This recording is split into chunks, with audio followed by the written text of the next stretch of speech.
ఆంధ్రప్రదేశ్ ఉప ముఖ్యమంత్రి పవన్ కళ్యాణ్ వైరల్ జ్వరం తీవ్రమైన దగ్గుతో బాధపడుతున్నారు.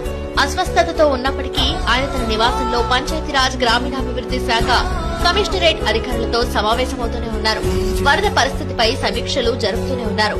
తన ఆరోగ్య పరిస్థితి బాగలేకపోయినా వరద బాధితులను ఆదుకునే ప్రయత్నం చేస్తూ అందరి చేత చప్పట్లు కొట్టించుకుంటున్నారు. తన మంచితనంతో విధి నిర్వహణతో నెట్టింట వైరల్ అవుతూనే ఉన్నారు.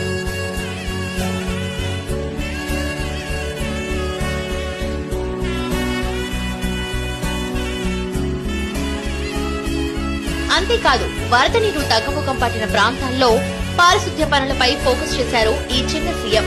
వరద ప్రాంతాల్లో వ్యాధులు ప్రబలే ప్రమాదంతో పాటు దోమల బెడద పెరిగే ఛాన్స్ ఉన్నందున పారిశుద్ధ్య నిర్వహణ పకడ్బందీగా చేపట్టాలని అధికారులకు సూచించారు.